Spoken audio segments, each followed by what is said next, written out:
대한민국 트로트판이 다시 한번 요동치고 있습니다. 단순한 서바이벌을 넘어 국가대표 선발전이라는 거대한 명분을 내건 MBN 현역가왕 3위 첫 방송부터 안방극장을 충격과 경악의 도가니로 몰아넣었습니다.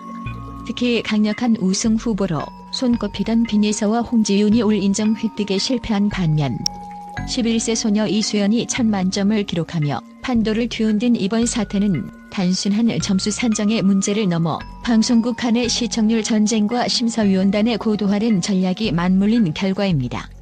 오늘 우리는 이 흥미진진한 전장의 이면을 낱낱이 파헤쳐봅니다. 이번 현역가왕 3, 첫 회의 가장 큰 충격은 단연 빈예서의 9점과 홍지윤의 혹평이었습니다.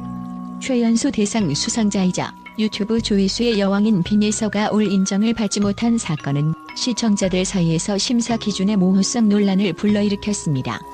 하지만 베테랑 저널리스트의 시각에서 볼 때 이는 제작진이 의도한 고도의 서사 쌓기 전략으로 풀이됩니다. 특히 59년 차대 선배 정훈이가 내놓은 신선함이 부족하다라는 평가는 사실상 정통 트로트라는 장르 자체에 대한 의문이라기보다 이미 완성형인 천재소녀에게 시련이라는 스토리를 부여하기 위한 장치에 가깝습니다. 클래식이나 정통 장르에서 신선함을 요구하는 것은 논리적으로 모순될 수 있으나 방송은 논리가 아닌 재미와 성장을 파는 비즈니스이기 때문입니다. 홍지윤 역시 미스트롯 준우승자라는 타이틀이 주는 중압감 속에서 기대치라는 보이지 않는 벽에 부딪혔습니다. 그녀가 시도한 과감한 편곡과 퍼포먼스에 대해 일부 심사위원이 개성이 부족하다거나 발음이 들리지 않는다는 혹평을 쏟아낸 것은 역설적으로 그녀가 가진 파급력이 그만큼 크다는 반증입니다. 전문가들은 이들을 초반부터 만점으로 띄워주기보다는 약간의 흠결을 지적함으로써 후반부의 드라마틱한 성장과 반전을 노리는 언더독 효과를 극대화하려는 서해진 사단의 계산된 연출이라 분석하고 있습니다. 실제로 과거 오디션 사례를 보면 초반부터 완벽했던 참가자보다 한 번의 좌절을 겪고 다시 일어선 참가자가 시청자들의 더 큰 투표와 지지를 얻었습니다. 즉, 이들의 패배는 진짜 패배가 아니라 시청률을 견인하기 위한 가장 화려한 미끼이자 마지막 회우승컵을 향한 서사의 첫 단추인 셈입니다. 이 잔인한 심사 점수는 방송 직후 각종 커뮤니티와 유튜브를 통해 정훈이 심사평 논란, 홍지윤 탈락 위기 등의 키워드로 복제되며 현역가왕 3의 화제성을 독점하게 만들었습니다. 빈예서와 홍지윤이 주춤한 사이 초등학교 5학년 이수연이 보여준 올 인정 무대는 이번 시즌의 정체성을 단번에 정의했습니다. 원곡자 정수라의 눈물을 이끌어낸 이수연의 무대는 단순히 노래를 잘하는 아이가 아니라 감정을 꿰뚫는 보컬이 이번 시즌의 핵심 키워드임을 증명했습니다. 제작진은 이수연을 전면에 내세움으로써 기존 성인 가수 중심의 트로트 판을 10대들의 실력 대결로 확장시키려는 의도를 명확히 했습니다. 이는 시즌 1의 전유진이 보여주었던 폭발적인 화제성을 재현하려는 움직임이며 동시에 어린 나이답지 않은 성숙함보다는 아이다운 순수함이 가미된 기술에 더 높은 가치를 두겠다는 심사위원단의 메시지이기도 합니다. 이수연의 만점은 단순히 개인의 승리가 아니라 이번 현역가왕 3이 지향하는 국가대표 보컬리스트의 기준이 기교가 아닌 울림에 있음을 공표한 상징적 사건입니다. 업계에서는 이를 두고 기술적 완결성을 지향하던 기존 트로트 심사 패러다임이 정서적 공명으로 회귀하고 있다고 분석합니다. 이수연이 무대 위에서 뿜어낸 에너지는 단순히 음정을 맞추고 꺾기를 잘하는 수준을 넘어 곡의 서사를 완벽히 이해하고 전달하는 전달자로서의 면모를 보여주었습니다. 결국 이수연의 만점과 10대들의 반란은 트로트 오디션의 생존 전략이 누가 더 잘 꺾느냐에서 누가 더 마음을 흔드느냐로 이동했음을 선언한 것입니다. 빈예서라는 거물을 경계하고 이수연이라는 신성을 띄우는 이정교한 균형 감각은 자칫 뻔해질 수 있는 서바이벌 구도를 안개 속 전국으로 몰아넣으며 시청자들을 TV 앞으로 불러 모으는 결정적 승부수가 되었습니다. 업계 관계자들이 가장 경악한 지점은 바로 시청률의 질적 변화입니다. 과거에는 닐슨 코리아의 전통적인 가구 시청률만이 성공의 유일한 지표였다면 이제는 티빙 등 OTT 플랫폼 내에서의 실시간 점유율과 디지털 화제성 지수가 프로그램의 생사여탈권을 쥐고 있습니다. 현역가왕 3위 첫 방송부터 40% 중반대의 OTT 점유율을 기록했다는 점은 기존 TV조선의 미스트롯 4가 공고하게 유지해온 주도권에 회복 불가능한 수준의 균열이 생겼음을 시사하는 강력한 신호입니다. 미스 트롯 시리즈가 여전히 원조라는 강력한 브랜드 파워를 앞세워 두 자릿수 가구 시청률을 사수하고는 있으나 실질적인 영향력과 광고 시장의 핵심 지표인 2049 시청률 및 디지털 바이럴 지수에서는 현역가왕 3의 역동적인 포맷에 완전히 밀리는 모양새입니다.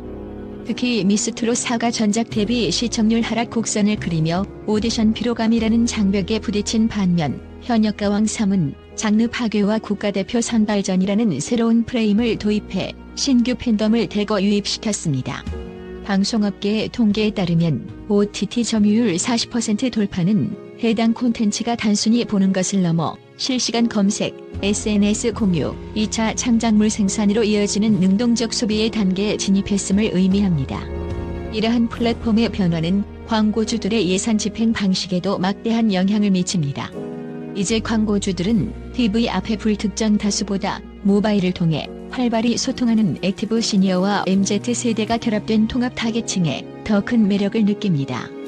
현역가왕 3은 유튜브 인기 급상승 동영상 상위권을 점령하고 틱톡과 쇼츠에서 폭발적인 챌린지를 유발함으로써 TV조선이 독점하던 트로트 광고 시장의 판도를 단숨에 뒤집었습니다. 이는 시청자들이 이제 익숙한 편안함보다 도전적인 신선함에 기꺼이 유료 플랫폼 결제를 선택하고 있다는 것을 보여주는 지표이기도 합니다. 결국 이 시청률 반전 사태는 단순히 프로그램 간의 순위 싸움을 넘어 대한민국 방송 산업의 주무대가 거실의 TV에서 소난이 모바일로 완전히 이동했음을 선언하는 역사적 변곡점이라 할 수 있습니다. 이번 현역가왕 3이 기존 오디션과 궤를 달리하며 주목받는 가장 구체적인 이유는 서희진 대표가 기획한 국가대표 보컬리스트라는 거대한 스케일의 확장성 때문입니다. 이는 단순히 국내 1위를 가려내는 로컬 서바이벌의 수준을 넘어 2026 한일 가왕전이라는 국제적 무대를 명확한 목표 지점으로 제시함으로써 참가자들에게는 국가대표라는 범접할 수 없는 명예를, 시청자들에게는 애국심과 응원의 명분을 동시에 제공했습니다. 특히 이번 시즌에서 가장 경악스러운 대목은 차지현, 스테파니, 배다혜와 같은 타 장르의 대장급 보컬들이 대거 합류했다는 점입니다. 이들의 등장은 트로트 오디션의 고질적인 한계였던 장르적 표시성을 완전히 허물어뜨렸습니다. 대한민국 최고의 가창력을 가진 이들이 계급장을 떼고 오직 목소리 하나로 맞붙는 진정한 보컬 서바이벌로 진화한 것입니다. 뮤지컬계의 독보적인 카리스마 차지연이 합류는 그 자체로 상징성이 큽니다. 트로트 오디션이 단순히 뽕기를 겨루는 장이 아니라 성대 역량의 한계치를 시험하는 보컬의 성지로 인정받았음을 의미하기 때문입니다. 여기에 클래식과 대중음악을 넘나드는 배다혜와 퍼포먼스의 정점 스테파니가 가세하며 무대의 질적 수준은 이미 기존 트로트 방송의 범주를 넘어섰습니다. 전문가들은 이러한 장르 간 대융합이 트로트라는 장르의 수명을 비약적으로 연장시키고 있다고 분석합니다. 이러한 전략은 단순히 국내 시청률만을 위한 것이 아닙니다.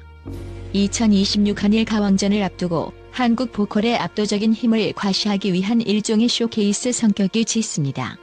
일본의 엔카 시장이 정적인 감성을 중시한다면 한국은 폭발적인 가창력과 다양한 장르적 변용을 무기로 삼아 아시아 성인 가요 시장의 패권을 쥐겠다는 서희진 사단의 야심이 투영된 결과입니다.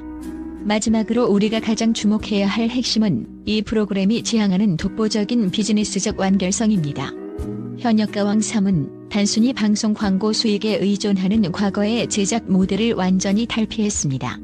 서혜진 사단이 구축한 이 거대한 프로젝트는 방송 그 자체를 하나의 거대한 런칭쇼로 활용하며 강력한 팬덤을 기반으로 한 오프라인 콘서트 투어, 앨범 제작, 그리고 무엇보다 한일 공동 IP 개발이라는 구부가 가치 비즈니스에 초점을 맞추고 있습니다. 특히 빈예서나 홍지윤처럼 이미 수십만 명의 강력한 팬덤을 보유한 현역 가수들에게 의도적으로 시련과 독서를 부여하는 연출은 경영학적 관점에서 볼 때 고객 충성도 극대화를 위한 고도의 심리 마케팅입니다. 자신이 지지하는 아티스트가 불공정한 대우를 받는다고 느끼는 순간 팬들의 결집력은 최고조에 달하며 이는 곧 유료 문자 투표, 스트리밍, 그리고 콘서트 티켓팅에서의 폭발적인 구매력으로 직결됩니다. 즉, 방송 중의 논란은 비즈니스 관점에서는 가장 효율적인 수익 창출의 동력인 셈입니다. 더불어 이번 시즌의 진정한 승부처는 2026 한일 가왕전을 겨냥한 글로벌 IP 전략에 있습니다. 한국의 트로트와 일본의 엔카 시장을 통합하여 아시아 성인 가요 시장의 주도권을 잡겠다는 이 야심찬 계획은 K-팝이 아이돌 위주로 성장해온 한계를 보완할 수 있는 새로운 먹거리로 평가받고 있습니다. 일본 내 오디션 프로그램인 트롯걸즈 재팬과의 협업을 통해 양국 가수가 교차 출연하고 공동 음원을 발매하는 구조는 판권 판매를 넘어선 글로벌 콘텐츠 생태계의 구축을 의미합니다. 결론적으로 현역가왕 3회 첫 회는 단순한 음악 경연을 넘어 대한민국 콘텐츠 산업이 나아가야 할 플랫폼 통합형 비즈니스 모델의 정석을 제시했습니다. 이제 공은 시청자에게 넘어갔고 우리는 12주간 펼쳐질 이 잔혹하고도 아름다운 국가대표 선발전이 어떻게 거대한 경제적 가치로 변환되는지를 숨죽여 지켜보게 될 것입니다.